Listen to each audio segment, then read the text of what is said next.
Permito-me dizer umas palavras ainda além dessa meditação que foi solenemente escrita. O que a mim me impacta muito nesse texto e também nos textos que ultimamente nós lemos, e mesmo olhando o horizonte um pouco da Sagrada Escritura, maiormente dos Evangelhos, quais são os primeiros que entram no reino? E por quê? O primeiro é o bom ladrão. Ainda hoje estarás comigo no paraíso. Certamente era um assassino, como outro ladrão também. Mas ele teve uma postura diferente do primeiro ladrão. E Jesus disse: ainda hoje estarás comigo no paraíso. Aquela viúva que nós lemos há pouco, que colocou aquela moedinha,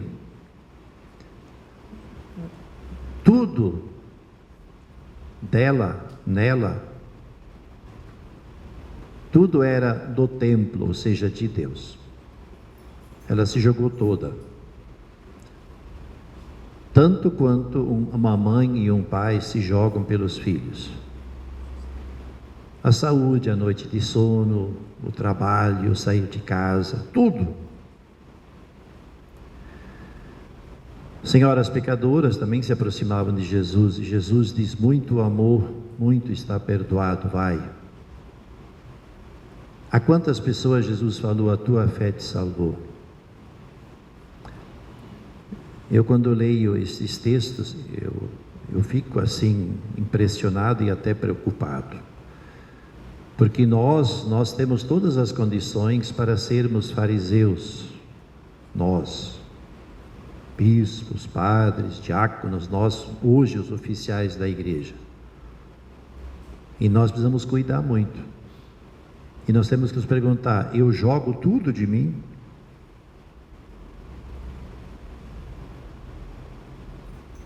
E realmente, como o texto que nós escutamos, aquilo que nos muda é de fato a coragem de nós nos envolvermos em ações, em atividades. Eu sempre gosto de dizer: aquilo que tu fazes, te faz. Aquilo que tu fazes, te faz. Então eu quis deixar esta provocação que eu sinto, que eu experimento, assim, partilhar com vocês. E eu creio que de nós exige pelo menos esta preocupação. Nós escutamos esse texto de Jesus, Lucas o escreve para nós, é um texto muito provocador. Então nós somos chamados a sermos pessoas de fato na prática, que mostram a compaixão que nós carregamos dentro. Bom dia a todos e todas. É uma alegria estar aqui, também uma preocupação minha, né, estar aqui falando com grande parte do clero de Campinas, no qual eu aprendi e respeito muito, né? Meus párocos que me ajudaram a fazer alguns caminhos, meu primeiro pároco aqui em São Paulo, em Campinas, né? Que me ajudaram a alguns caminhos, e nós vamos fazer este caminho hoje. Eu peço para que fiquem bastante à vontade de me interromper, questionar, propor, trazer a discussão, para que a gente possa ir conversando então sobre a proposta da campanha deste próximo ano, mas também observando caminhos que a nossa igreja tem feito em relação à campanha da fraternidade. E aí, para a gente se localizar um pouquinho, nesta comissão que eu participo, a gente começa a trabalhar com o tema, às vezes 2, quase 3 anos antes. Então a gente vai se inteirando e fazendo alguns caminhos. E quando apontado a necessidade de que tivéssemos uma campanha voltada principalmente às questões de saúde emocional, esse apontamento se dava em relação ao suicídio e vários outros comportamentos dos processos depressivos ou doenças psicossomáticas. Então, o contexto que surgia nas avaliações diocesanas semanas que a gente recebia, era que a igreja fizesse este caminho de cuidado, de atenção e de preocupação e das interferências que esses comportamentos, às vezes de cunho patológico, às vezes apenas de razão emocional, mas que interferem no nosso dia a dia, como bem lembrava Dom João, quando já trazia a dinâmica do cuidado e do lugar em que nós cuidamos. É isso? Então a gente vai fazer este caminho e demarcar um pouquinho esse território, né? Quanto padre, de que lugar eu cuido?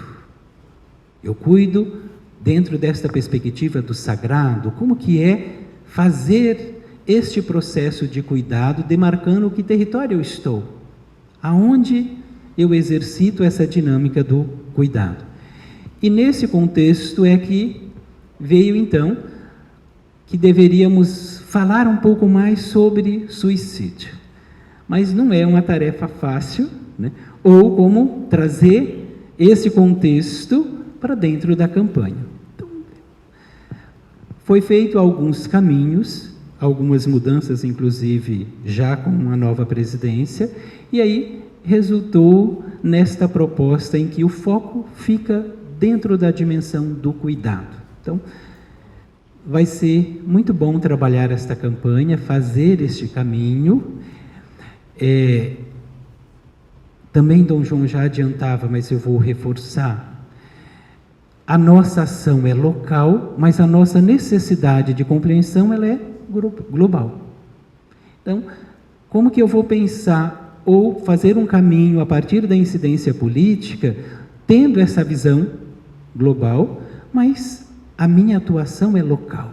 Então eu não posso perder de vista que várias instâncias do cuidado, em que pese nós, quanto igreja, estarmos neste espaço do sagrado, a dinâmica do cuidado ela vai se replicando em várias outras instâncias da sociedade.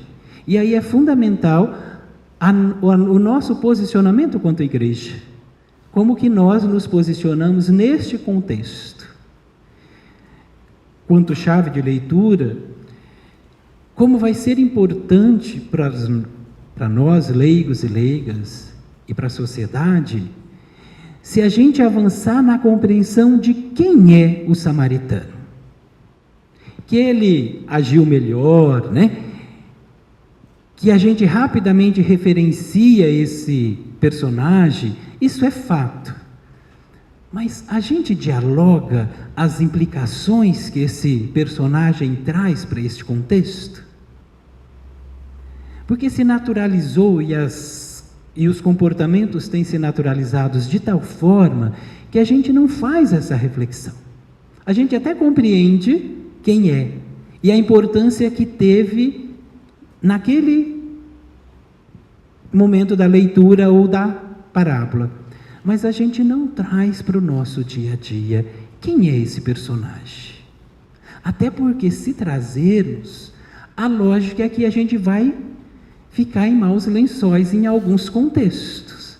Principalmente em momentos que vai se naturalizando comportamentos, principalmente em relação àqueles que eu já tenho uma definição de que vão acessar o reino, mas deixa acessarem do jeito dele. Também nos últimos tempos, e é importante que isso vá ficando claro para todos nós, que por conta das ideologias, principalmente as ideologias partidárias, às vezes a gente se esconde em comportamentos e não assume o Evangelho. Então é mais fácil eu delimitar que eu tenho esquerda ou direita, ou que eu tenho este ou aquele, para mim refutar e esconder a minha identidade religiosa. Eu faço incidência política, eu faço questionamento socioeconômico. A partir de que lugar? De uma ideologia política ou do Evangelho? E se a gente não tiver coragem de assumir, nós vamos sendo sugados, porque se naturalizou uma série de comportamento. Algumas formas de sofrimento já não nos comovem mais. Tanto que a gente passa adiante, naturalmente. A gente passa adiante comumente. E a reflexão também nos vai trazer possibilidades de questionar, até porque não está dito lá que o levita, o sacerdote, agiu em desconformidade, ou que eram pessoas ruins, não é isso? Está dizendo que um dos passantes para o que estava fazendo, deixa o que estava fazendo e centraliza a sua ação na pessoa. Ele não traz implicações, o sacerdote agiu errado, o levita... Não, o outro parou. E no nosso dia a dia, a gente para em relação ao outro? A gente muda o nosso comportamento? A gente para o que estava fazendo para ouvir o outro? Ouvir não está sendo uma tarefa fácil nos últimos tempos. Não está. E não é fácil mesmo. Até porque, às vezes, eu não sei o que fazer com o que eu ouço. E aí eu faço um estrago na comunidade. Porque daí eu vou verbalizando aquilo que eu ouvi e não dou conta do caminho que eu estou fazendo para aquela comunidade. E demarcando esse território, e aí eu imagino no dia a dia de vocês, que uma das atribuições com bastante consistência é ouvir. E não é só ouvir, é dar um encaminhamento, é dar uma palavra. E além de tantos outros aspectos que também nos faz sofrer emocionalmente, este é um espaço onde eu tenho uma troca de energia muito consistente. E às vezes, mesmo preparado para este espaço, eu saio dele extremamente sugado. E sair deste espaço sugado significa também comportamentos a serem ofertados para os outros. E principalmente aqueles que vêm ali buscar continuidade. E não se iluda. As pessoas querem receita, pronta de preferência.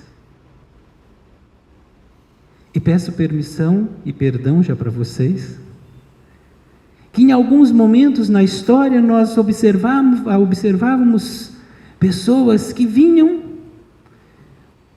mas que tinham pé na comunidade. Portanto, ele trazia uma experiência em relação ao sagrado, porque estavam lá, pisando naquele chão. Para minha tristeza, hoje não é comum. Às vezes, nós passamos pelo processo de formação, e aí dizendo isso em relação ao que eu observo no clero, e pessoas que nunca tiveram o pé na comunidade. E além de sofrerem emocionalmente, traz muito sofrimento para as comunidades. Porque não conhece aquele chão.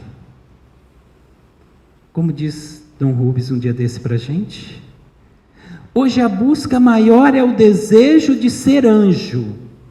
Nós queremos ser anjos. Nós não queremos mais ser santo. Porque o santo tem o pé no chão.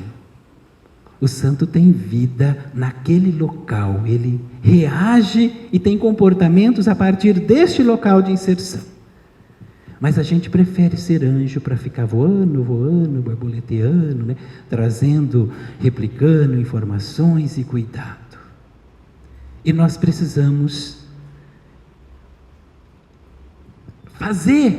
instigar o desejo de santidade em todos os cristãos e não cristãos, porque ela está colocada. Senão o primeiro ladrão, a informação mais direta que a gente tem na literatura bíblica de que alguém acessa o paraíso está nesse momento, né? Alguém que possivelmente tinha causado muito e acessa o paraíso. Então, para a gente trazer este contexto, observar, trazer a dinâmica do cuidado, trazer as implicações deste cuidado, mas não perder a referência principal de onde e de que lugar falamos. Porque nós podemos contribuir, ajudar, mas também podemos causar muito emocionalmente falando. Peço por caridade por cada um de vocês. Não diga que depressão é coisa de quem não tem Deus. Eu ouço pessoas dizendo isso no espaço do sagrado, dizendo que depressão é coisa de gente fraca, que suicídio é coisa de quem não tem Deus. Pois todas as vezes que eu reafirmo este comportamento, além de eu não discutir essa questão como saúde pública, eu reforço o desejo do outro de que realmente ele tem que ir embora. Por isso que o CRP, inclusive, está abrindo processos a esses comportamentos.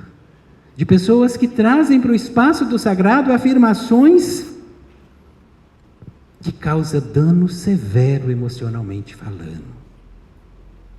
E aí a gente não faz a discussão sobre saúde pública ou dessas patologias, considerando que 80% hoje do desenvolvimento patológico tem a ver com fragilidades emocionais. E tem muita gente acreditando nesta situação e reafirmando em nome de Deus. Imaginem o estrago que é para o familiar, que não consegue compreender por que o outro se matou. E eu vou lá ainda e reforço de que a única explicação que tem que é falta de Deus. Como que é lidar com isso? Como que é para o filho imaginar que o pai foi e que ele foi tão insignificante quanto o filho que o outro preferiu morrer? Olha quanto eu valo pouco para o meu pai, Toninho. Ele preferiu morrer do que ficar comigo. É possível que vocês ouçam essas afirmações no dia a dia de vocês. É possível que, em alguns momentos, por conta de também medos de se posicionar, eu me protejo, coloco uma crosta, e aí eu devolvo com aquilo que eu tenho de verdade absoluta. E isso também tem causado muitos descontentamentos. Porque a verdade, bastante relativa, não é isso? De que lugar essa verdade é absoluta para mim? Muitos de vocês são educadores, né? E nós observamos o quanto que às vezes a criança vem dar um abraço no educador, mas é um abraço que ela queria ter de outros, né? E aí ela traz para o educador. E às vezes eu falo para o educador, pode dar um abraço, mas não vai para o lugar do pai, não vai para o lugar de mãe, que você não é pai e mãe. Ai, Toninho, como você é maldoso. Dê o abraço, mas não vai para esse lugar, porque esse lugar não é seu. Fica no lugar de educador, que já dá um trabalho enorme. Porque eu não vou suprir. Eu posso até compreender, mas eu não vou suprir este local. Então a gente tem que diminuir um pouquinho a nossa ansiedade de delimitar verdades. Às vezes em nome da fé, às vezes em nome de um jeito só meu de acreditar, e louvado seja Deus por isso, né? Mas é só meu esse jeito de acreditar. Se eu não tive uma experiência gostosa, prazerosa de mãe, mãe não serve para muita coisa. Mas a lógica é que a gente sentencie com muita rapidez. Isso é pecado. E outros pecados graves, na minha opinião, acaba sendo tão despercebido. Na campanha que nós abordávamos sobre a questão do saneamento básico, eu perguntava para os padres, alguém confessa esse tipo de pecado de vocês?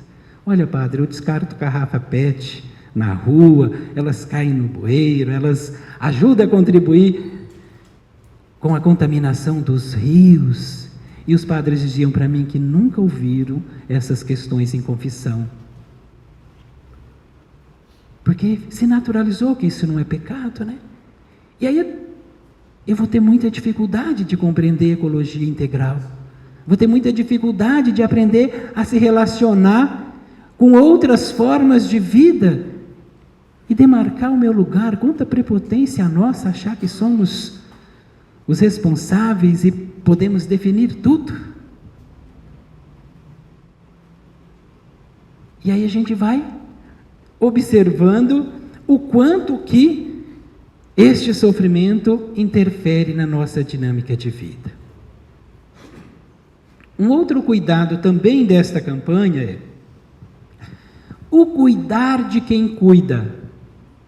Como que a gente reage nesse espaço?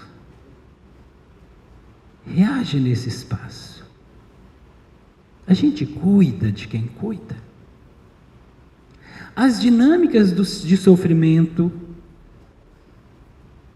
têm se apresentado em vários espaços, inclusive nos nossos contextos. Há 2 anos atrás, em um único mês, nós tivemos 3 sacerdotes que se suicidaram. Um único mês, intervalo de um mês, em locais diferentes. E a gente conversa sobre isso. A gente tem observado comportamentos, principalmente no vínculo ou no espaço da família, mas a gente não conversa. Uma pastoral que deveria fazer transversalidade em tantas outras, para minha tristeza, em alguns momentos se briga só para ter uma camiseta. E aí a gente não dialoga sobre o sofrimento que permeia a dinâmica da família. O suicídio, e há 15 dias atrás, numa cidade aqui próxima, nós tivemos um coroinha que após a missa se suicidou. E como a gente tem conversado sobre isso? Ultimamente tem crescido formas de sofrimento onde as pessoas se mutilam, normalmente com características mais juvenis. Mas está uma situação colocada. E a gente faz pastoral familiar, às vezes passando adiante frente a essas situações que bate necessariamente neste contexto. E não discute pastoral. Não discute procedimento, proposta, processo. Porque algumas coisas foi se naturalizando. Então essa campanha, ao trazer o cuidado, mas que necessariamente vai se organizar na perspectiva do ver, e aí ela está organizada, viu, sentiu compaixão e cuidou. Então este viu vai mexer muito com cada um de nós. E espero que provoquem muito vocês. Porque não sentir-se provocado pela atitude ou pelos comportamentos de Jesus de Nazaré há de ser um referencial para a gente pensar os nossos processos vocacionais. Agora, não se iluda. É bastante provável que serão chamados de petistas, comunistas, esquerdistas e tantas outras coisas mais. Porque também se naturalizou esta possibilidade de aniquilar, de conter o outro a partir deste local. Ainda como sofrimento, a nossa dificuldade de admitir que somos humano, que somos gente. E às vezes a gente faz um estrago enorme nas nossas comunidades porque a gente não se permite ser humano, ser gente, sofrer, não saber o que dizer, não saber como resolver. às vezes a gente sofre muito. Até porque aqueles que chegam até nós querem uma palavra definitiva, querem ali uma receita. E às vezes a gente perde a oportunidade do abraço, do sentado, dizer: meu irmão, eu não sei o que fazer numa situação dessa. Para se colocar em um lugar de verdade absoluta. E aí a gente vai se escondendo em possibilidades. E aí a gente observa quantas formas de esconderijo nós vamos praticando nesta perspectiva do sagrado e na dimensão do cuidado. Obrigado, Natânia. Eu trouxe algumas chaves de leitura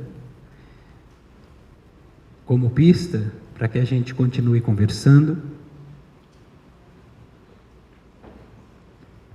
E o padre Danilo é que nos estimulava a isso, com a preocupação de que, quanto igreja, nós devemos avançar mais com as preocupações metodológicas. Porque nós temos muito material bom, não temos, gente? Muita possibilidade de aprender, de buscar, muitas informações, muitos escritos. Mas eu penso que a metodologia pode não estar sendo favorável.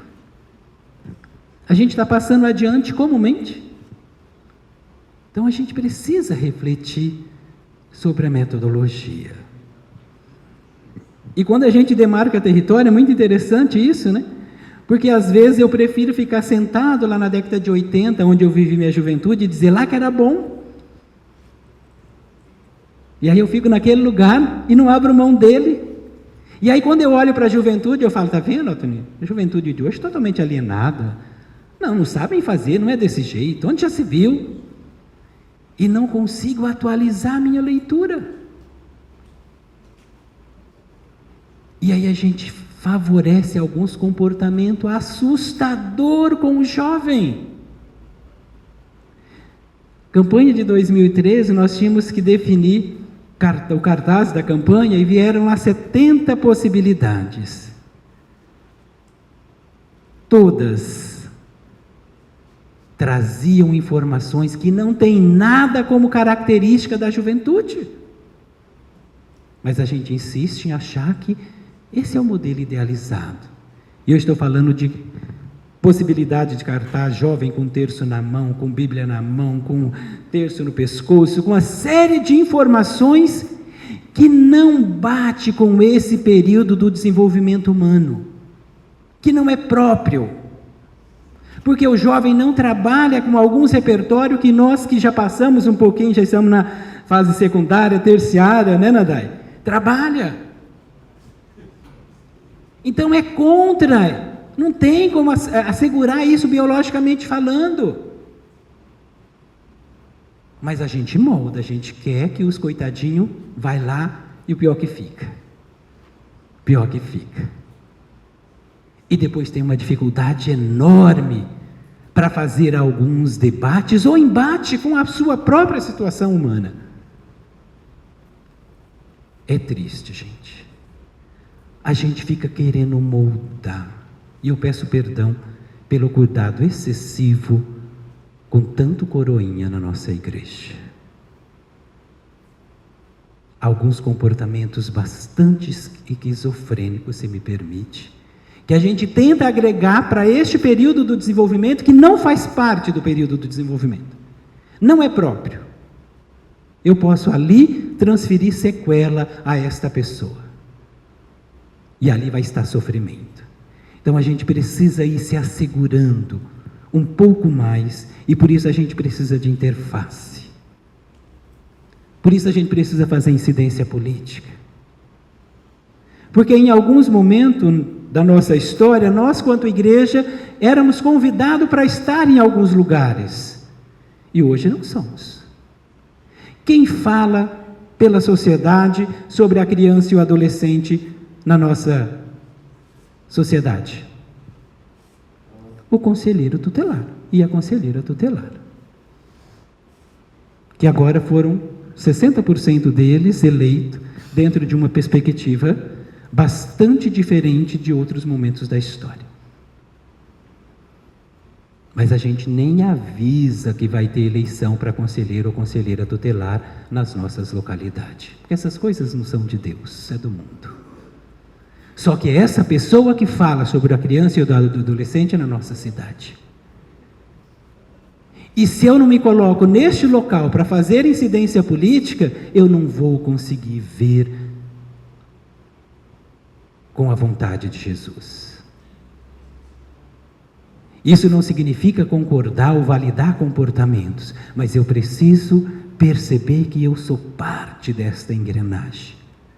E que o meu ver há de possibilitar, inclusive, trazer esta pessoa para mais próxima de mim. Algumas pessoas, aproveito para falar dessa instância, algumas pessoas estão e vão concorrer neste espaço, inclusive por orientação das nossas comunidades ou a convite delas. Mas a maioria daqueles que compõem esse espaço na sociedade se declaram católicos. E a gente nem por esta possibilidade faz uma aproximação. E depois a gente quer achar que sabe tudo como resolver as questões da família, tudo o que deve ser feito ou não para dar conta de uma resposta, se não social, religiosa também. Então que ver é esse? Que caminho eu faço? Que chaves de leitura eu tenho? Que metodologia eu preciso para conversar em alguns espaços? A maioria dos nossos processos catequéticos ainda se dá no contexto de que tem um professor, né? Tem alguém para direcionar, para dizer. E aí a gente não conversa. Às vezes nós vamos falar sobre a questão da sexualidade nas catequeses da Crisma, e começa dizendo que sexo é pecado. Não estou dizendo que não, tá, gente? Cada um faz o seu caminho de compreensão. E a maioria dos jovens já fizeram e ninguém fala nada, fica tudo em silêncio. E a gente fica um ano achando que está conseguindo trazer para a gente. E não conversa sobre esta fase do desenvolvimento humano. E o Papa Francisco tem nos alertado, né? Não é para dar resposta, basta ouvir. Basta se inteirar, basta querer dialogar sobre esta situação. Oxalá se nós tivéssemos respostas para tudo o que chegue até nós, e principalmente essas dentro do aspecto do desenvolvimento humano. Vou chamar a atenção, se puderem nos ajudar quanto a equipe de campanha, sobre a condição de sermos multiplicadores da nossa igreja e do desejo de Deus. Nós estamos neste espaço porque fizemos escolha, mas ele não é meu. Eu posso não concordar com uma série de possibilidades, inclusive da igreja, mas eu não posso invalidar a partir da minha verdade absoluta. Eu posso não ter familiaridade com as pastorais sociais, com várias outras formas e mecanismos de intervenção social. Eu posso não gostar do MST, da CPT e várias outras formas de intervenção. Mas eu não posso abrir mão de discutir algumas dessas situações problema a partir do que o Evangelho me motiva. Agora, eu preciso reconhecer, eu não consigo falar bem com um jovem, eu não consigo dialogar com a pessoa idosa, eu tenho dificuldade. Eu preciso reconhecer meus limites de como que eu lido com essa situação. Agora, eu invalidar em nome do meu saber, ou das minhas decisões, ou das minhas justificativas da fé, não só eu comprometo o Evangelho, como eu comprometo a caminhada da nossa igreja. E às vezes eu ouço, observo comportamentos, principalmente nas redes sociais, de afirmações bastante equivocadas, mas de um lugar privilegiado para estar. Em nome da fé, eu digo que isso não tem nada a ver com igreja. E também estou dizendo isso, gente, porque nós sofremos, principalmente na campanha que abordávamos a violência, muita agressividade. Inclusive, publicamente, um vídeo que dizia: não ajudem, não contribua, não faça isso, não faça aquilo. Alguém, em nome da fé, paramentado-se dela, ia na frente das igrejas entregar esse folder.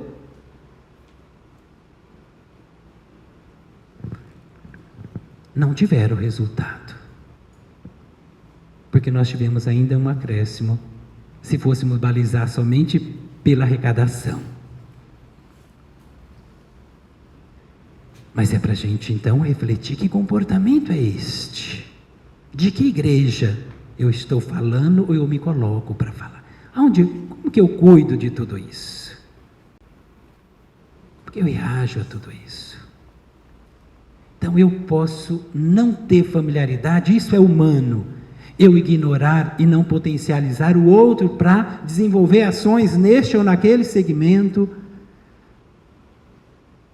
e aí nós vamos taxá-lo de heresia, que está na moda, né? Dizer que isso é heresia ou que tal pessoa é herege. E nem às vezes discutimos, no estrito sensu, o significado de heresia, né? Mas orientamos o povo a observar com este olhar. Então nos ajude neste caminho.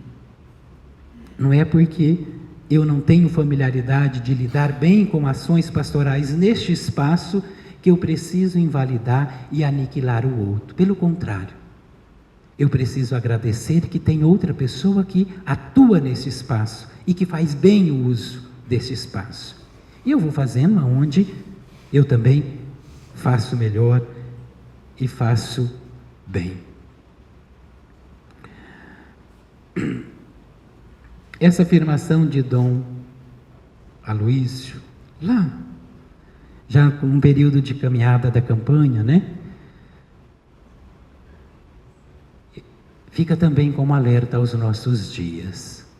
Para a eficácia da campanha da fraternidade, antes de mais nada, é preciso acreditar nela. É preciso acreditar nela. É indispensável imbuir-se de sua mística, de sua espiritualidade e dos seus métodos. O estudo atento e equilibrado do documento base será o ponto de partida para a dinamização da campanha. Lá em 71, ele já nos alertava para esta necessidade de se comprometer com aquilo que eu me predisponho a estar ou desenvolver. Portanto, fica também a deixa, mas uma outra informação. Este é só um texto base. Nós temos possibilidade de alçar grandes voos dentro dessa temática, dentro dessa perspectiva do compromisso com a vida. E para mim se comprometer com ela, eu vou ter que fazer um caminho aonde ela está e por que ela está ameaçada. Uma outra chave também de leitura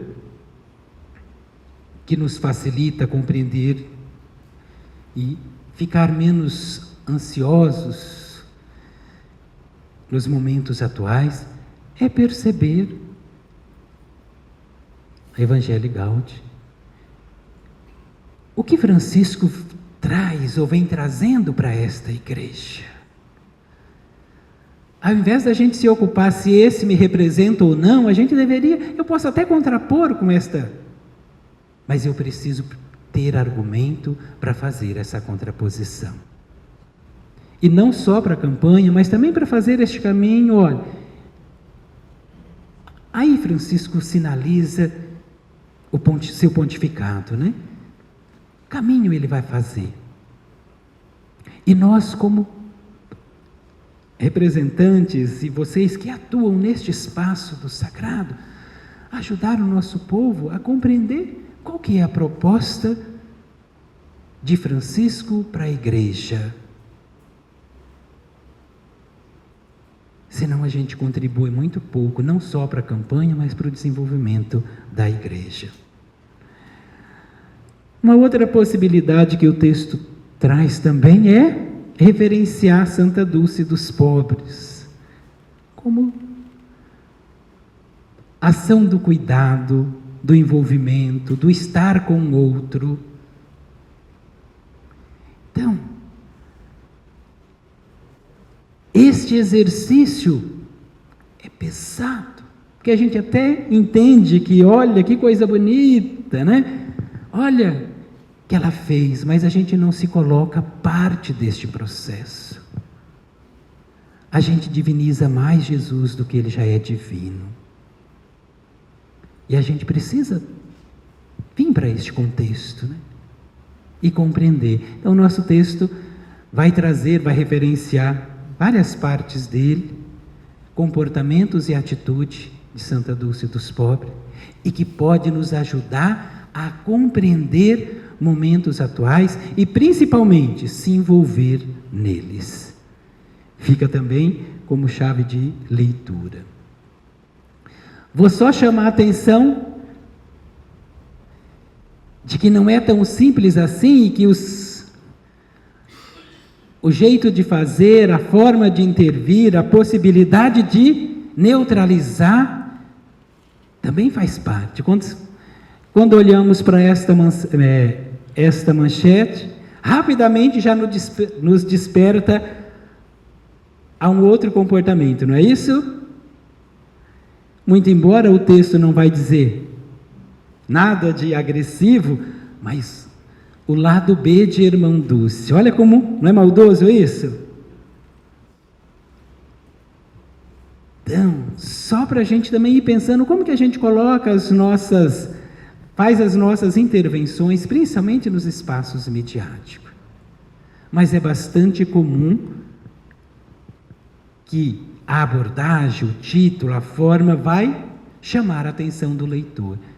E essa necessariamente chama, né? Mas fazer um olhar mais cuidadoso e o lado B, opa, ela não era só assim, ela não era só esse anjo bom da Bahia. Possibilidades e atenção também para as nossas chaves de leitura. O texto vai bater o tempo inteiro na perspectiva do lema, o viu, o sentiu e o cuidou.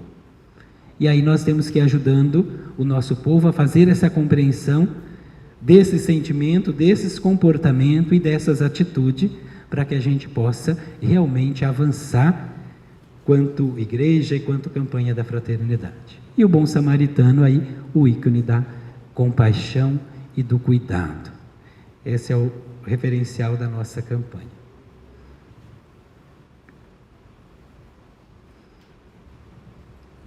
E aí nas atitudes do samaritano,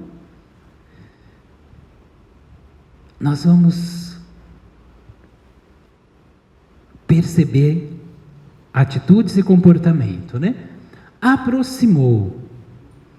A gente aproxima das realidades conturbadas, às vezes agressiva, às vezes assustadora. Às vezes eu ouço assim, ai Toninho, já foi tarde, boa coisa não era não. Não é assim? Às vezes a gente até agradece por já ter ido embora. A minha linha de pesquisa faz um pouco este caminho e aí me incomoda, né? Como que às vezes a morte é motivo de alegria como que eu posso me alegrar com essa dimensão do sofrimento? Mas essa pessoa se aproxima. Mais do que se aproximar, ela para.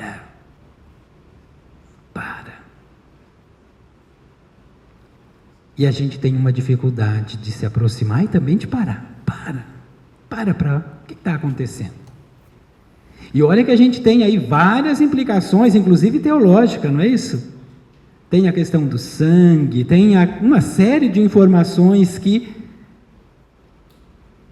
estão colocadas da legislação, inclusive, que impossibilitava eu parar, impossibilitava eu intervir nesta realidade. Então, quando alguns passantes não param e têm outras atitudes, também tem vários aspectos de compreensão para ser analisado.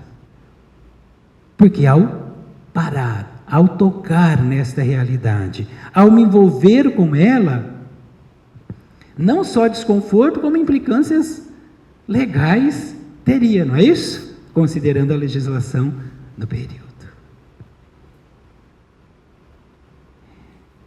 Só que essas possibilidades de encontro estão em cada esquina. E que também nos causa medo, desconforto. Principalmente que nós estamos muito mais atentos ao que o outro pensa do que o que eu necessariamente estou sentindo ou pensando. Mas a minha necessidade é ter a leitura do outro, às vezes até para que eu me autoafirme, mas às vezes para justificar o meu medo. E mais, essa pessoa cria vínculo com aquela situação, problema, que não era boa coisa, isso é certo. Que não era boa gente só pelo fato de estar vindo da Samaria. Agora trazia uma série de outras informações de cunho legislativo ou teológico que nos dá conta de não querer se comprometer com esta possibilidade. Portanto, aí nós temos uma revolução em relação ao cuidado. Cuidado. Às vezes, a gente nem para ouvir. Às vezes a gente tem tantas coisas mais urgentes que a gente não percebe o significado de parar. Campanha de 2014, que nós discutimos a questão do tráfico humano, e muitas pessoas diziam assim, mas é um absurdo esse tema, porque essas coisas não existem, não tem na igreja. E quando a gente se sensibilizou um pouco mais pela escuta, a gente descobriu horrores. Inclusive que a maioria dessas pessoas, antes de procurar aparatos de defesa, procura a igreja, procura o padre, procura alguém nesse espaço da fé. Agora, quando eu pergunto, eu já tenho uma perspectiva de resposta, não é isso? A nossa criança, quando faz algumas perguntas, ela já tem uma resposta. Ela só quer saber se a resposta do adulto vai de encontro com o que ela tem. E se não for mais interessante da que ela tem, ela vai se desfazer daquela informação. Ela não vai ficar. Portanto, cuidado com a nossa fisionomia, com o nosso abraço, com o que dizemos. Às vezes a gente diz umas besteiras desordenadas. Então, aquele que se aproxima e traz a sua história, dependendo de como é esse acolhimento, ela nem se evolui, ela nem continua. Então, ir para este espaço de escuta, se desfazendo um pouco das minhas verdades para ouvir a verdade do outro. Dizer que o outro não pode, não deve cometer o suicídio, porque ele vai para o inferno ou para outros lugares, menos para perto de Deus, sem perguntar primeiro, por que você quer morrer? Antes de eu dizer que ele não pode. Por que você está sofrendo? Por que você quer mesmo morrer? Eu até trouxe um roteiro, dando algumas pistas de intervenção nessa perspectiva do suicídio. Vou deixar aí, se quiserem dar uma olhadinha, porque a gente não tem esse tempo. Mas de cuidado. de comportamentos que vão sendo evidenciados, de comportamento e de possibilidade de intervir. Só que se eu não tiver desprovido de alguns comportamentos, eu não consigo escutar verdadeiramente o outro. E aí eu vou ajudar muito pouco.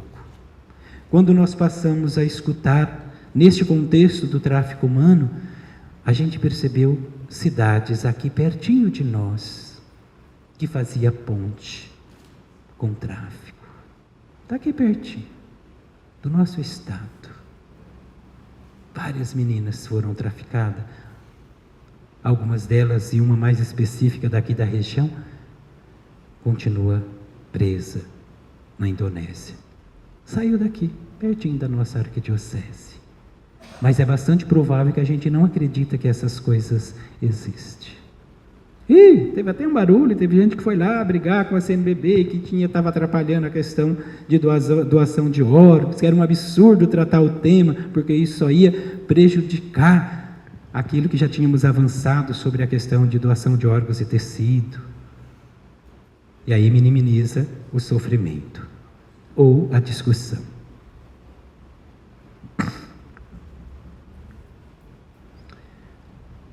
Na realidade de um Brasil cada vez mais urbano, desenvolver um olhar sensível ao próximo, aquele que sofre diante de nós. As diretrizes estão nos fazendo este apelo. Portanto, muita preocupação em relação ao contexto urbano e os comportamentos adquiridos a partir deste contexto. E isso é muito evidente, tá, gente? Não é distante.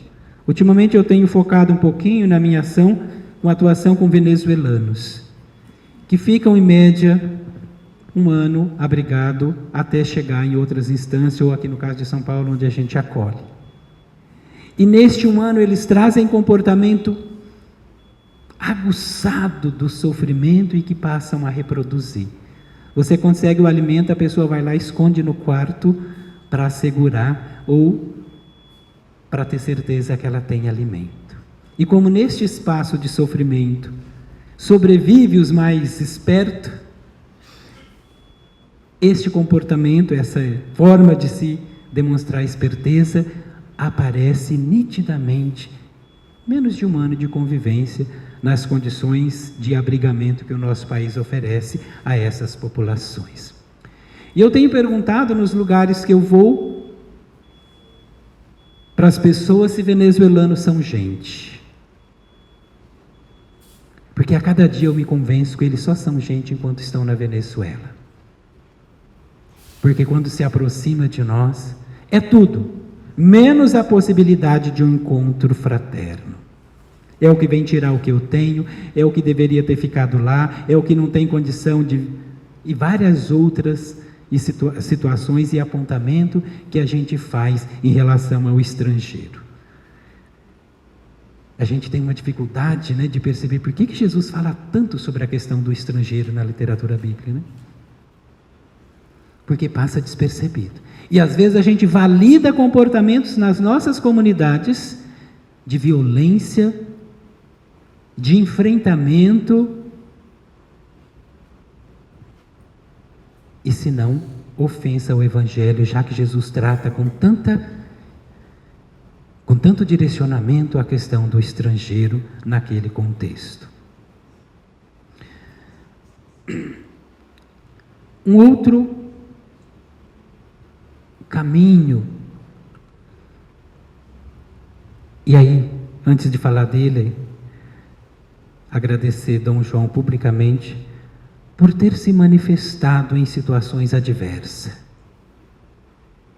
E não é porque deu uma palavra final, é porque se colocou junto. Papa Francisco, quando traz essa mensagem naquele momento de dor, é a certeza de, olha, alguém está comigo, alguém acredita em mim, alguém olhou para mim. E isso é desafiador, gente, porque às vezes eu não concordo com várias realidades adversas, às vezes insalubre, que me coloca a serviço. mas eu perco a possibilidade de ser humano quando eu não asseguro essas relações, quando eu não potencializo o estar com o outro. Inclusive, para o pessoal que estão atuando e atuaram mais próximo desta realidade, como que foi interessante e como que as pessoas se compreenderam nesta condição de estar próximo. O Papa deu uma palavra, ele falou sobre o nosso sofrimento, ele se coloca como alguém que reconhece. E às vezes a gente perde essas oportunidades no nosso dia a dia. E a mensagem que ele se dirigiu, né? Exprimo a minha dor pela tragédia que atingiu o estado de Minas Gerais no Brasil. Exprimo o meu afeto, proximidade espiritual às famílias das vítimas. As famílias e as comunidades esperam da parte do Executivo rigor na fiscalização, do Legislativo responsabilidade ética e rever código de mineração e do Judiciário agilidade na justiça.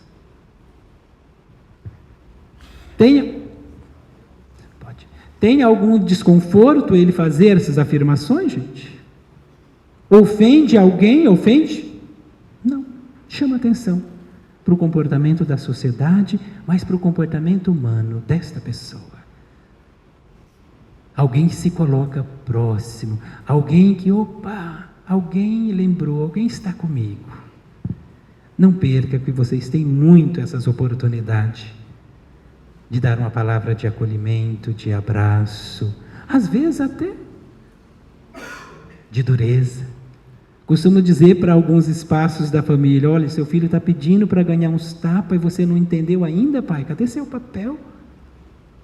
Às vezes as pessoas vêm até nós porque também quer uma palavra, um chacoalhão, não é isso? E a gente precisa ir fazendo essas leituras para se compreender neste processo. Então, foi de grande valia e este é um comportamento que deve ser bastante exercitado nos nossos espaços e principalmente naquele que vocês caminham quanto igreja. Os objetivos específicos que também nos vão dar aí possibilidades do cuidado. Se puderem observar, ofertar para as comunidades de vocês um desses objetivos, de repente a gente não consegue vários, mas se a gente tem um deles que dá para se colocar em prática, que a gente já tem alguma iniciativa, potencializa. Então, eu tenho facilidade com juventude, na minha comunidade eu tenho facilidade com grupos da terceira idade, na minha comunidade eu tenho facilidade com renovação carismática, com SEB. Então, potencializa a partir desses locais, pelo menos um dos nossos objetivos. São 10 objetivos, né? Apresentar o sentido da vida proposto por Jesus, propor a compaixão, a ternura e o cuidado, fortalecer a cultura do encontro, promover e defender a vida da fecundação ao seu fim natural, despertar as famílias para a beleza do amor, preparar os cristãos e as comunidades para anunciar o reino de Deus, criar espaços nas nossas comunidades através da catequese inicial, do batismo, eucaristia, crisma, para que todos percebam a vida como dom e compromisso, despertar o jovem para o dom e a beleza da vida, valorizar e divulgar, fortalecer as iniciativas a favor da vida, conscientizar para a vivência da ecologia integral. Tenhamos aí várias possibilidades, então, de pontuar uma ação mais específica a partir dos objetivos específicos. O nosso texto vai trazer várias possibilidades para o olhar. E aí também, considerando o terreno em que estamos pisando, né? qual eu posso potencializar mais? Ou qual olhar? Nós conversávamos ainda há pouco, né? Como está difícil alguns olhares ou algumas possibilidades de ação, considerando o contexto atual, o cenário sociopolítico, a forma de se relacionar com o sagrado. Este é um trabalho de muita persistência. A gente só precisa diminuir, às vezes, a nossa ansiedade de querer resolver em um curto prazo. Nós precisamos compreender que são processos e que a gente precisa ir atuando gradativamente. Ajudem o nosso povo a diminuir a ansiedade de semear, cultivar e já querer distribuir. A gente só tem momento para uma dessas possibilidades, ou de semear, ou de cultivar, ou de distribuir. E às vezes a gente acha que em uma vida é possível viver os 3 momentos. Se ajudarem o nosso povo a descobrir em que momento da vida eu estou. Percebe que às vezes em nossas comunidades tem pessoa que acolhe com um sorriso, não tem?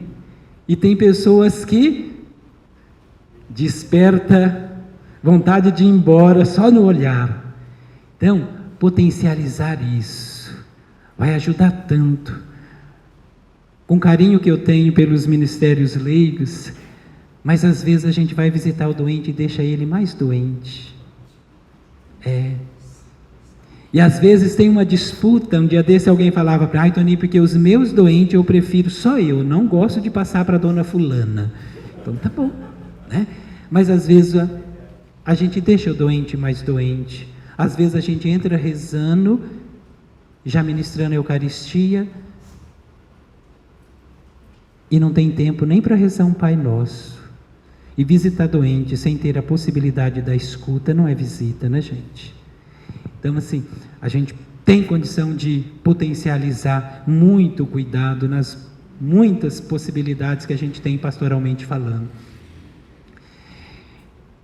O olhar que abandona a vida das pessoas. Outra possibilidade, um olhar que destrói a natureza. Quantos comportamentos hostis a gente tem observado no cenário sociopolítico, né?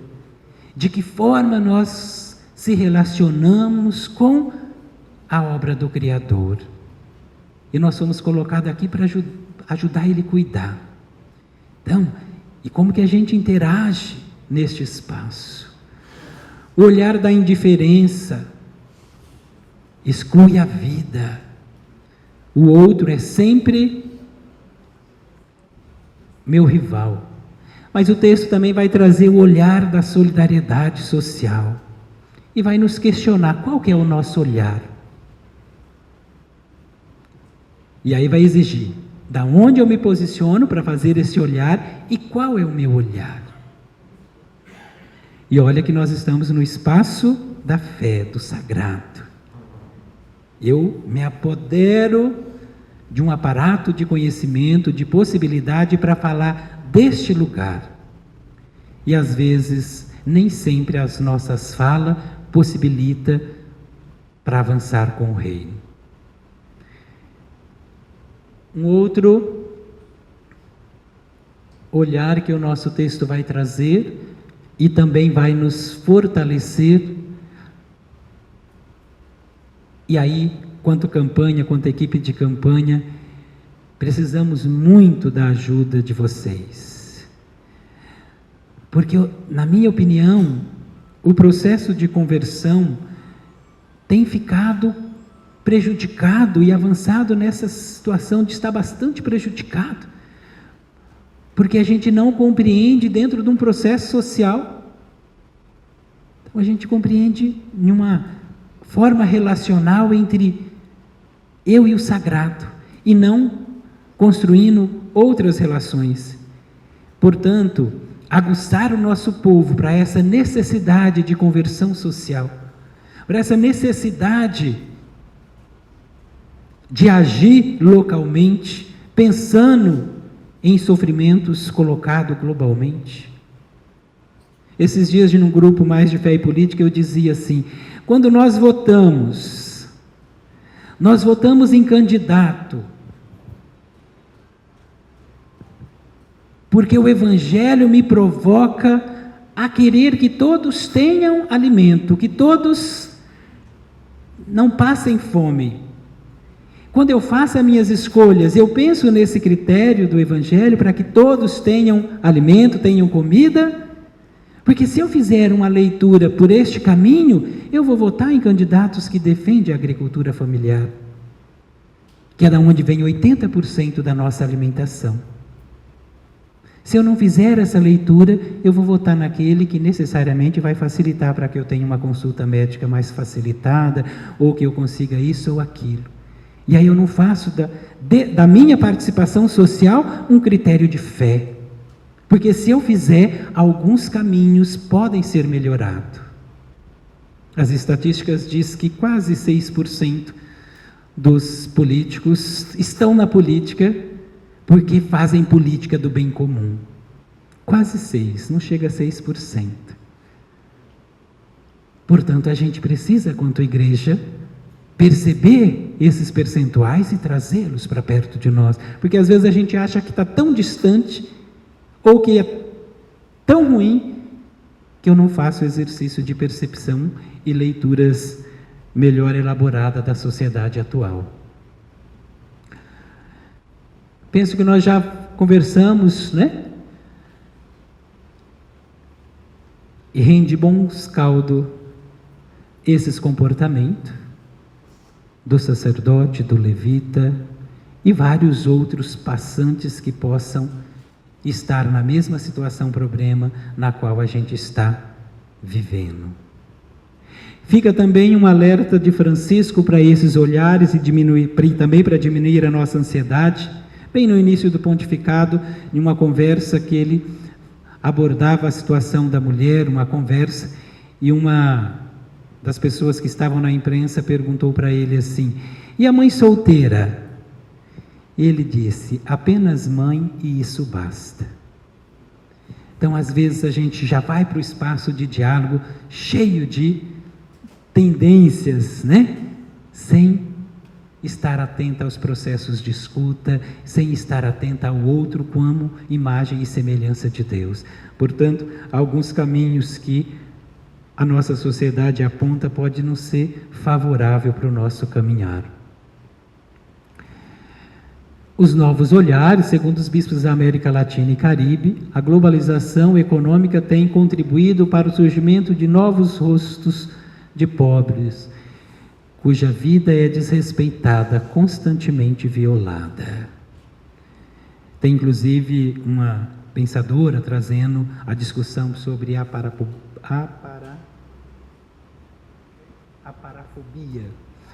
agorafobia. Essa discussão de compreender o ódio que nós passamos,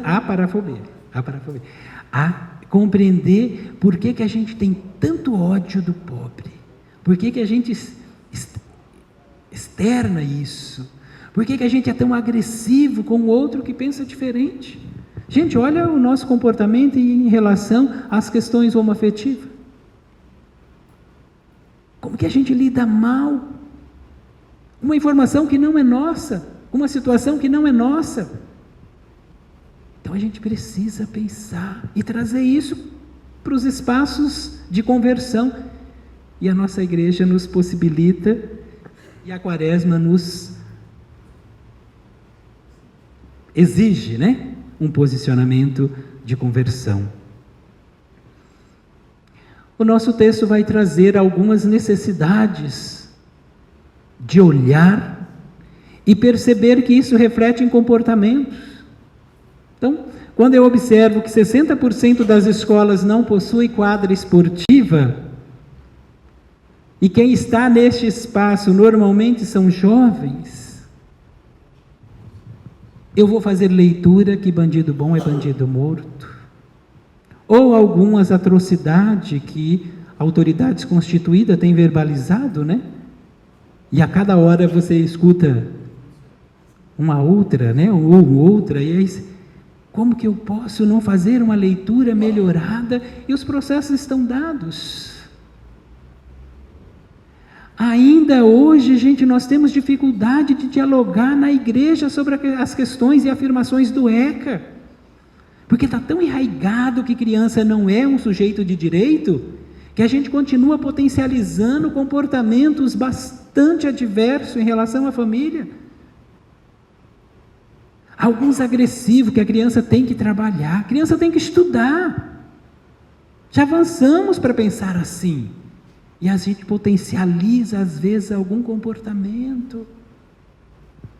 Sem contar que muitos de nós, e para minha tristeza, 63% das pessoas que foram na romaria, que estava lá na casa da mãe, reconhecia que pena de morte é uma alternativa viável, que deve existir. Lá, pesquisa feita só com os romeiros, 63% defendia.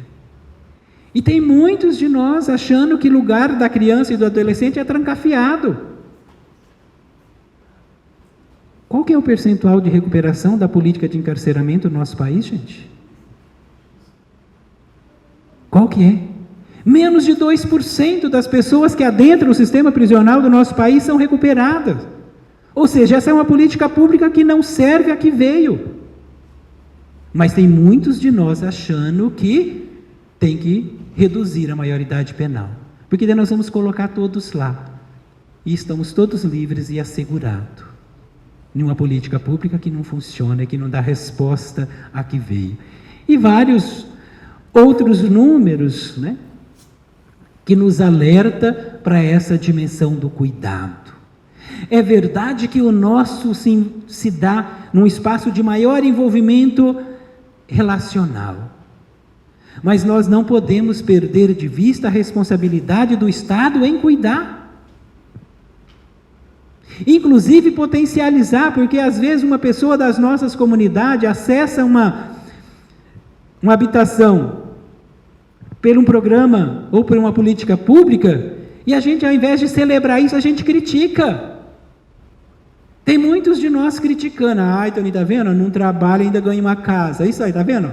Nunca trabalhou e ganha uma casa. Quando nós deveríamos celebrar, porque faz parte da nossa missão, do Evangelho e do desejo de Deus que todos tenham uma casa, uma família. E se foi pelo acesso a uma política pública ou não, é a casa, cheia de simbolismo e significado.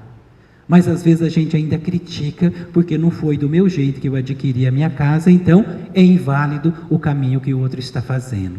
E a gente não celebra a importância de estar ou de ter uma casa.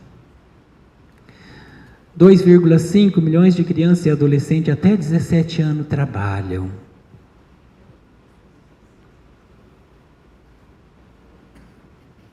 A gente precisa refletir. E por que trabalham, Mas está lá, colocado para a gente refletir. Se trabalham, não estão na escola, ou ela está prejudicada.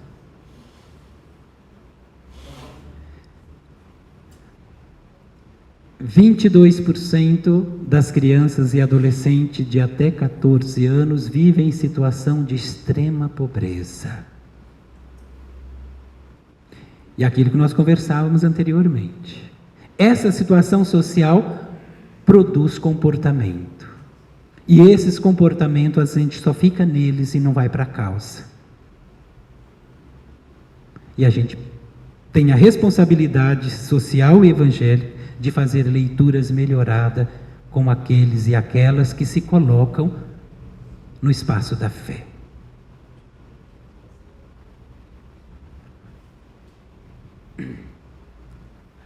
O Brasil é o 9º país mais desigual do planeta. 50% mais pobre, sofrem retração de 3,5% nos rendimentos de 10% mais ricos, que tiveram um crescimento de 6% dos rendimentos. No nosso país, quem mais paga imposto é aqueles que menos recebem. Mas nós achamos que resolve toda a situação socioeconômica mexendo na Previdência. E mexendo como aqueles que ganham até um salário mínimo. A gente não tem coragem de mexer com outras instâncias ou em outros espaços que não seja o do pobre, que não seja aquele aonde a vez não está assegurada. Deixa eu passar para mais algum.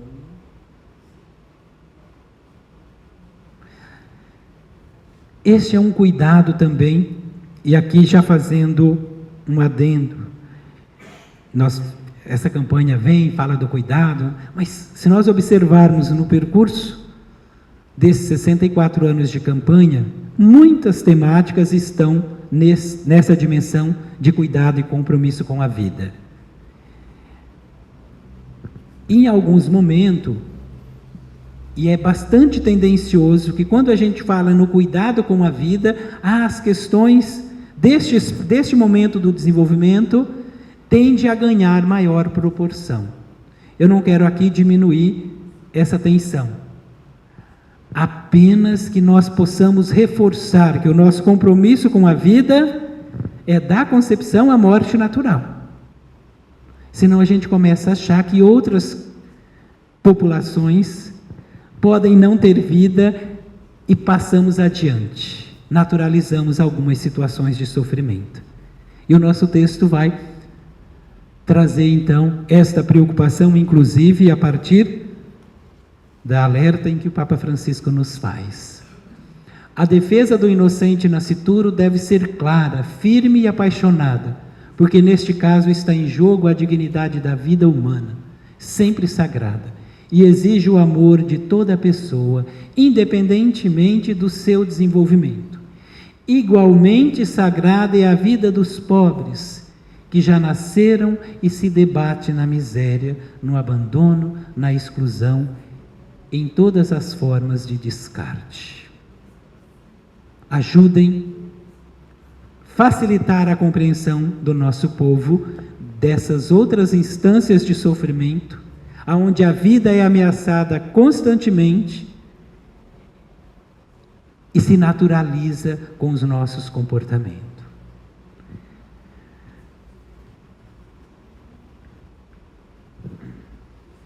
Eu vou pular um pouquinho sobre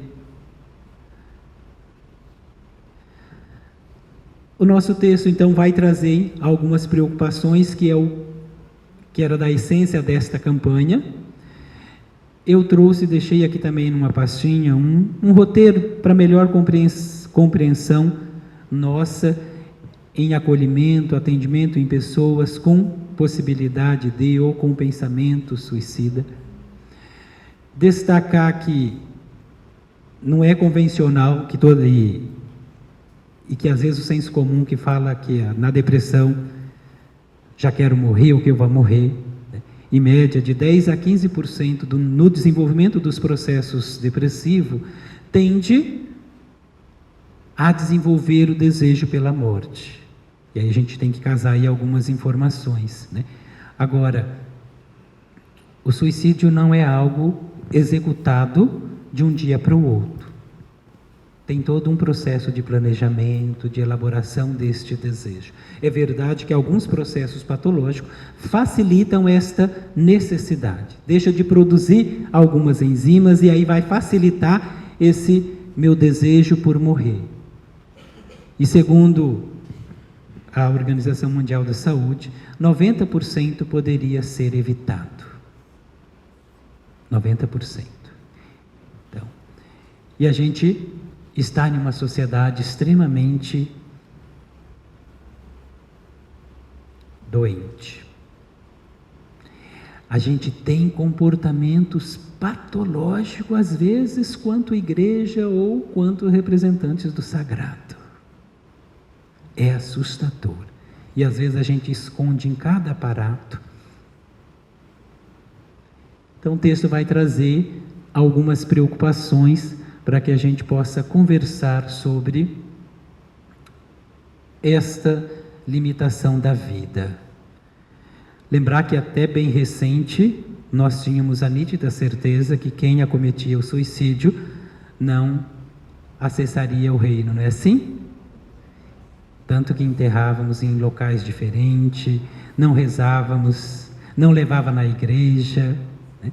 Então, E isso é bem recente na nossa história. Então é bastante ainda perceptível a nossa dificuldade de tratar essa dimensão do sofrimento como uma questão de saúde pública.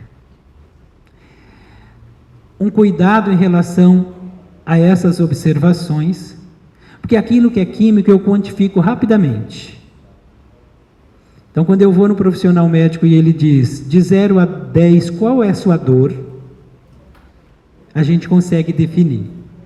É verdade que os homens é bem mole para dor, gente, é muito complicado. Pai em pronto-socorro só serve para desmaiar, é uma coisa de louco, terrível. Eu fazia pronto-socorro e falava, meu Deus, que absurdo, né? A mãe se torce, vai, segura a criança, o pai desmaia, não adianta. Então, a tendência é nós acharmos que a nossa dor lá da ponta do dedão do pé dói mais do que a parturiente que está com 7 dedos de dilatação. Então a gente tem uma dificuldade. Agora, na dor química eu consigo quantificar, a dor social não. Inclusive eu trago algumas informações sobre essa leitura, né? O significado dessa dor. O que faz, aí a professora que estava me abordando ali conversar, o que faz hoje uma criança aos 5 anos de idade amanhecer o dia dizendo que está com raiva e que sempre acorda com raiva? O que faz uma adolescente de 14 anos se mutilar, porque é menos agressivo a dor física do que a dor emocional de não ter tudo aquilo que ela foi educada a ter. Bem recente eu acompanhava um caso dessa natureza, e aí quando você sabe a história, você vai ficando mais irritado ainda, né? Porque é uma jovem de 14 anos, é um absurdo estar ali, eu ter aquela atitude, aí você avança mais um pouquinho, aí foi ficando namorado, aí você fica mais bronqueado ainda, onde já se viu uma garota de 15 anos que faz isso por conta de um menino também de 15, 16 anos, mas não é essa a discussão. É que para aquela menina que sempre teve tudo, e dominou tudo, e que todos deveriam estar ao seu dispor, o outro não querê-la, o outro querer romper aquela relação, era muito mais agressivo do que as dores físicas que ela resolveu ter na mutilação em que praticou. Então, e olha que nós temos tantas formas de intervenção no espaço familiar, né, gente? Mas às vezes a gente fala muito pouco de coisas do dia a dia da família. Então precisamos muito desses passos de pastoral, mas também fazê-lo e desenvolver com bastante vontade.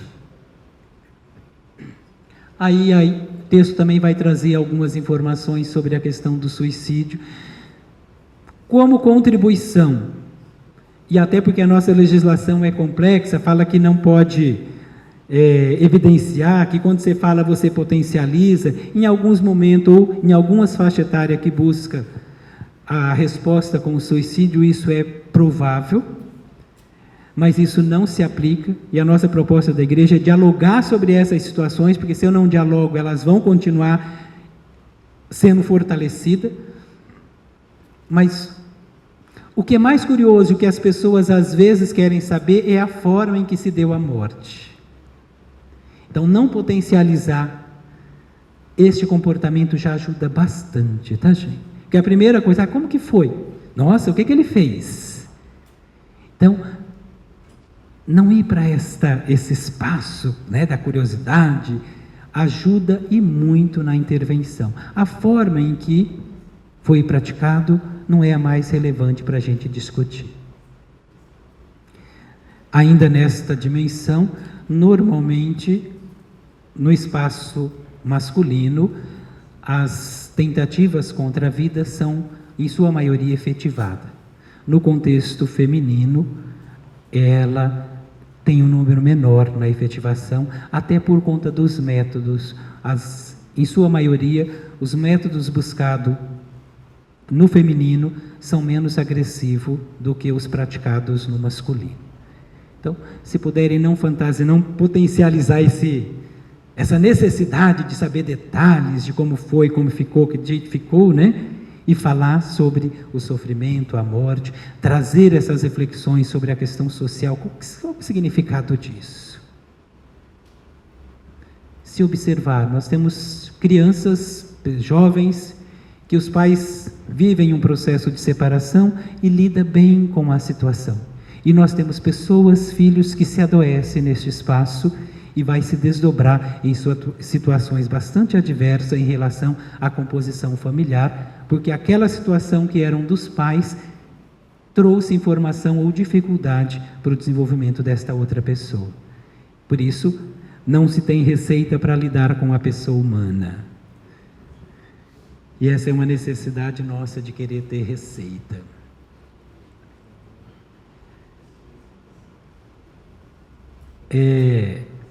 Já é o segundo ano que isso acontece e também quero partilhar. Às vezes a gente faz algumas críticas, né? Mas é muito interessante que outras instâncias da sociedade procura a igreja, procura a CNBB para trazer preocupações com a temática. Então, essa questão do trânsito já é a segunda vez que o ministro de Transporte vem dialogar com a CNBB para a necessidade de uma campanha para abordar este comportamento e essa forma de destruição que o trânsito tem acometido na nossa sociedade. E assim como várias outras instâncias, né, procuram para dialogar, para olha, é tão bom, é tão importante quando a igreja assume esta campanha. Às vezes a gente fica criticando, porque a campanha é muito curta, isso ou aquilo. Outras instâncias da sociedade se balizam muito nessa nossa experiência quanto à igreja. E para minha alegria, no dia 7 de agosto, quando a atual presidência chamou a equipe para conversar, e a gente tinha informações bastante conturbadas, e cada 2, 3 anos a gente tem em relação a essas questões, né? Mas eles traziam que não há dúvida que a campanha da fraternidade é a maior campanha de evangelização da igreja e que ela está em todos os lugares. Em alguns lugares, pouco mais, pouco menos, mas ela permeia todas as instâncias, inclusive da sociedade, que, portanto, nós precisamos melhorar, potencializar, mas não tirar, como algumas pessoas às vezes afirmam. E aí, então, retomando a proposta, que também tem que ser uma equipe de campanhas e não da campanha como é o modelo atual, que a gente tem que ter preocupações também com a campanha missionária, com a campanha de evangelização e com a campanha da fraternidade. E as pessoas que criticam, e aí peço perdão novamente pelo clero, né? Porque eu ouço bastante essas críticas também, pessoas que fazem uma crítica tão direta à campanha da fraternidade, mas que também não assumem a campanha de evangelização, a campanha missionária, como uma parte de sua contribuição, já que ele tem dificuldade em contribuir com a campanha da fraternidade. Contribua com a campanha de evangelização, contribua com a campanha missionária, mas assume essa proposta nossa de igreja. Então, agora está se unificando para que a gente tenha também um material na mesma linha, envolvendo mais pessoas, na perspectiva de fortalecer essas 3 campanhas que dão um tom também de evangelização e caminho da nossa igreja. Acho que agora vou encerrar o tempinho, né? Eu penso que...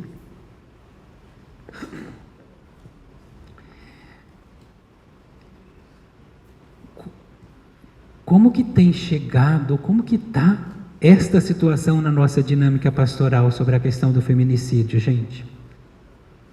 Porque cada dia tem uma situação muito perto de nós, não tem? Então, nosso texto vai chamar a atenção e a gente precisa dialogar sobre este comportamento. Precisa.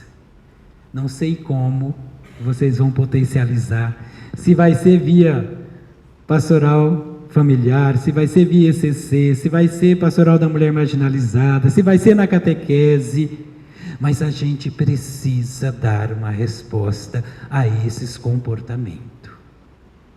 Se não, para a sociedade, para nós mesmos. Não dá para agir com tanta naturalidade frente a este comportamento. Mas o texto vai lembrar, então, a questão do feminicídio. E principalmente das mulheres negras.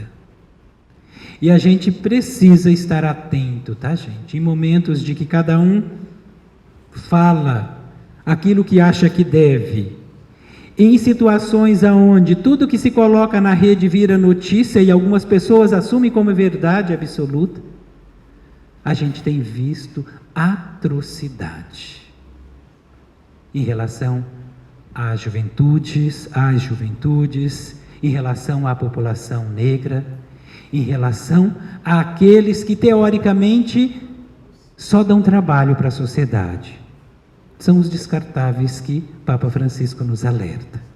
E tem muita gente nossa, santa, achando que é assim mesmo. E depois a gente quer acessar o reino de Deus, né? Então está colocada essa situação, fiquem atentos. Em nome do que é pessoa de bem, matam pessoas. E bem recente alguém dizia para mim assim: o senhor está achando que eu tenho que tratar os manos igual as pessoas de bem?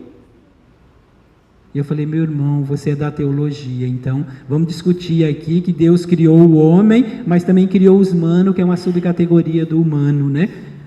Porque está na moda agora a gente dizer que tem que fazer para as pessoas de bem, não é isso?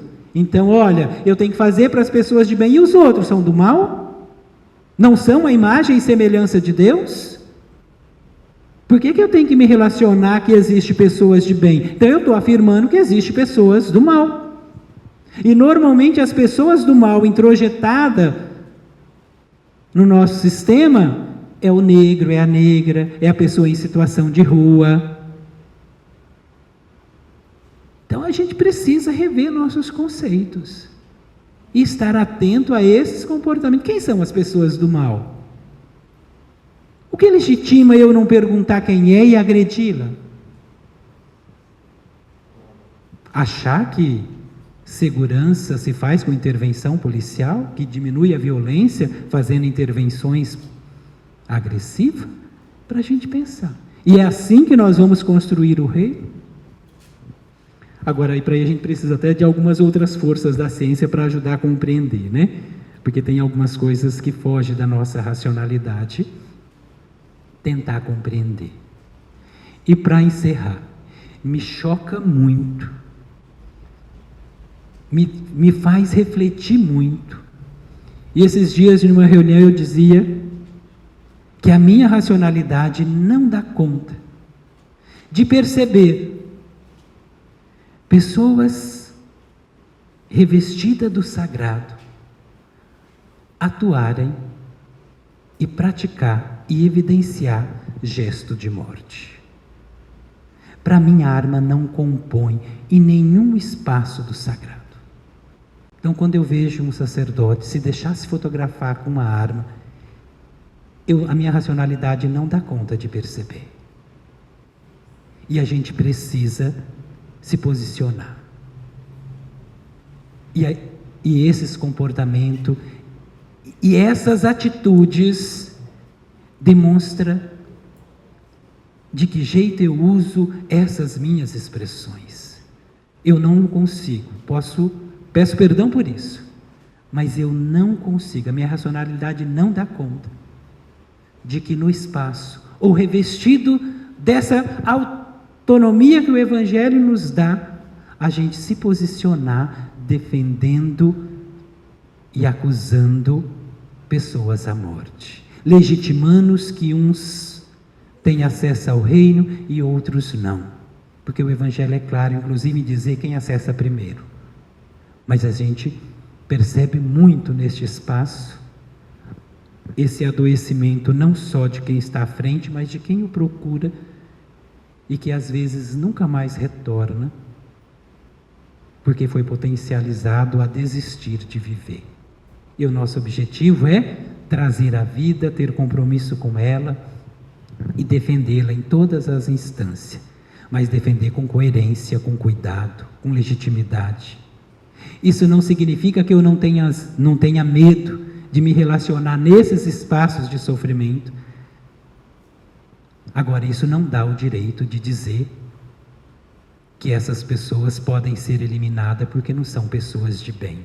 Então, se não são pessoas de bem, não são filhas de Deus, não é isso? Então a gente pode eliminar. E em nome dessa percepção, quantas atrocidades nós já fizemos na nossa história. Obrigado aí pelo convite à equipe. Eu tenho esse roteiro, ele vai seguir, faltou vários apontamentos, em que pese a parte, então, do sentiu com paixão, ela está bastante aglutinada com essa do viu, porque ela vai trazendo elementos e informações bíblicas, mas trazendo esses dados, contrapondo, e o agir também traz, e a partir de já de 2 anos, que a gente centralizou de que celebrar o Dia do Pobre, com todas as possibilidades é um gesto concreto da campanha, e foi assumido como as pastorais sociais, campanha da Fraternidade, Cáritas, para fomentar este dia. Outras possibilidades de intervenção, inclusive no roteiro que eu trago sobre a questão do suicídio, nós vamos dar lá várias possibilidades de intervenção pastoral, ou de preocupação com a escuta, de preocupação com algumas pastorais que já traz na essência esta possibilidade do cuidado como condição de intervir e de fazer avançar esse nosso desejo de defender a vida. Aí eu disponibilizo para o pessoal da campanha, e quem quiser depois também pode me pedir via e-mail, que eu encaminho os roteiros para vocês utilizarem. Tá bom? Acho que é isso. toninhoevangelista@yahoo.com.br ou toninho@caritas.org.br. Eu mando os roteiros lá, e que a gente possa se encontrar muito na defesa da vida, no compromisso com ela, fazendo pastoral, principalmente no desafio de fazer pastoral urbana, mas que a gente não abra mão do Evangelho. Se a gente não abrir mão do Evangelho, não resta muita coisa a não ser a cruz, tá, gente? Também a gente tem que conviver com isso, que às vezes a gente acha que viver o Evangelho é estar livre da cruz. E pelo contrário, quanto mais a gente tenta fazer alguns caminhos, a cruz vai ficando mais evidente. Mas é dela, ou por ela, que a gente vai perceber outras possibilidades. Agora, nós não estamos isentos da cruz. Pelo contrário, vamos estar sempre próximo desta condição de cruz. Mas também não devemos ignorar a quantidade de crucificados e crucificadas na nossa história. A quantidade de Marias que choram em dores de parto pelas crucificações da drogadição, da dependência, da falta de emprego, da falta de possibilidades de viver. Tudo isso interfere na vida como compromisso. Obrigado, Padre, pelo convite, e que a gente se encontra por aí. Amém?